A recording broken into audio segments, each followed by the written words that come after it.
নমস্কার বন্ধুরা, পিঙ্কির বিশ্ব ইউটিউব চ্যানেলে আপনাদের সবাইকে স্বাগত। কেমন আছেন আপনারা সবাই? শীতকালে কড়াইশুঁটির কচুরি আর তার সাথে যদি থাকে নিরামিষ আলুর দম, তাহলে তো পুরো জমে ক্ষীর হয়ে যায়। তো অনেক দিন ধরেই বাচ্চাগুলো বায়না করছিল কচুরি খাবো, মাটার কচুরি এরম করে বলছিল, তো বানিয়ে ফেললাম। সেই জন্য কড়াইশুঁটি নিলাম, আমি এখানে প্রায় 200 গ্রাম মতো নিয়েছিলাম। ওতে দিলাম আদা, কাঁচা লঙ্কা দিয়ে একটা পেস্ট করে নিলাম। ইতিমধ্যে ময়দাটাও মেখে নিলাম। ময়দা আমি নিয়েছিলাম 4 থেকে 4.5 কাপ মতন, পরে আবার একটু অ্যাড করেছিলাম, সেই জন্য অল্প চিনি দিয়েছিলাম। আর দিলাম নুন, ময়নের জন্য সাদা তেল দিয়ে ভালো করে ময়দাটা মেখে আমি 1-1.5 ঘন্টা রেস্ট পজিশনে রেখে দিলাম। ময়নের জন্য দেখুন কি সুন্দর মুঠো হয়ে আসছে।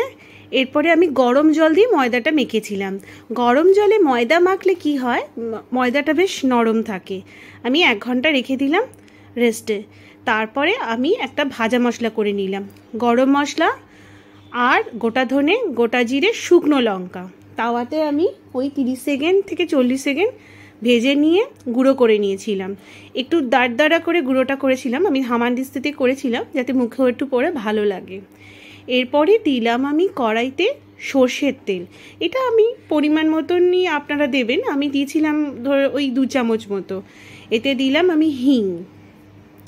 তারপরে আমি দিয়ে দিলাম আমার বেটে রাখা পেস্টটা, কড়াইশুঁটির পেস্ট। এরপরে ভালো করে নেড়ে চেড়ে ওতে দিলাম নুন, স্বাদ মতো মিষ্টি আর ভাজা মশলা দিয়ে এইভাবে আমি শুকনো করে নিলাম কড়াইতে। হয়ে গেল আমার পুরটা রেডি। এরপরে ময়দার লেচি করে ওতে দিলাম আমি কড়াইশুঁটি পুর, আর আঙুলের সাহায্যে আমি এইভাবে গর্ত করে নিই। তারপরে অল্প পুর দিয়েছিলাম, বেশি পুর দিলে ফেটে যাওয়ার চান্স থাকে। চামচের সাহায্যে অল্প করে পুর দিলাম। এরপরে মুখটাকে সিল করে আলতো করে প্রেস করে করে আমি এটাকে বেলে নিলাম। কচুরিগুলো এবারে ভাজার পালা।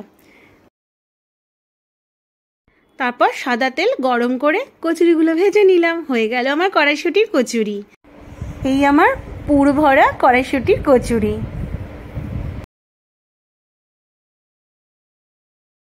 এরপরে আমি আলুর দমটা বানানোর জন্য নিলাম কয়েকটা চিনেবাদাম, তারপরে গোটা জিরে, গোটা ধনে, 4 মগজ, আদা, কাঁচা লঙ্কা, টমেটো দিয়ে একটা পেস্ট করে নিলাম। কড়াইতে দিলাম সর্ষের তেল। সর্ষের তেলে আলুগুলো আমি যেগুলো খোসা ছাড়িয়ে রেখেছি সেদ্ধ করে, ওটা আমি ভেজে নেব। আলুটাকে ভেজে নিলাম নুন দিয়ে, শুধু ভালো করে ভেজে আলাদা করে তুলে রাখবো। কড়াইতে সর্ষের তেল আমি একটু অ্যাড করলাম, কিছুটা সর্ষের তেল অল্প একটু ছিল আলু ভাজার পর। আর দিলাম শুকনো লঙ্কা, গোটা জিরে ফোড়ন দিয়ে হালকা গন্ধ বেরোনোর পর ওতে দিলাম আমার পেস্টটা দিয়ে দেওয়ার পর একটু নাড়াচাড়া করে ওতে দিলাম নুন, স্বাদ মতো চিনি, আর দিলাম 1/2 চা চামচ করে গোটা ধনে আর গোটা জিরে গুঁড়ো আর লঙ্কা গুঁড়ো দিয়ে নেড়ে চেড়ে ওতে দিয়ে দিলাম আমি টক দইটা দিলে একটা হালকা টকটক ভাবও আসে, এটাও কিন্তু টকটক মিষ্টি মিষ্টি এরকমই হয় আলুর দমটা। এরপরে আলুটা দিয়ে ভালো করে খুব কষিয়ে নিলাম। এরপরে দিয়ে দিলাম কড়াইশুঁটি না দিলে কিন্তু আলুর দমটাকে একদম ফাঁকা ফাঁকা লাগে। তো যাই হোক, এরপরে গরম জল বসালাম আর একটা পাত্রে, কারণ যে কোনো রান্নায় যদি একটু গরম জল দেওয়া যায় না, তার স্বাদটা বেশ আরও বেড়ে দ্বিগুণ হয়ে যায়। তো যাই হোক, গরম জলটা দিয়ে ভালো করে ফুটিয়ে নিলাম। নামাবার আগে দিলাম ভাজা মশলা, যেই ভাজা মশলাটা আমি কচুরির জন্য করে রেখেছিলাম, অর্ধেকটা আমি আলুর দমে ইউজ করবো বলে রেখে দিয়েছিলাম। ভাজা মশলার স্বাদে কিন্তু দারুণ লাগে খেতে। এরপরে নেড়ে চেড়ে আমি গ্যাসটাকে অফ করে ফ্রেশ ক্রিম মিশিয়েছিলাম, আমুলের ফ্রেশ ক্রিম। এটা অপশনাল, আপনারা যদি মনে করেন দিতে পারেন, নাও দিতে পারেন। আমি দিয়েছিলাম, বাড়িতে ছিল তাই একটু।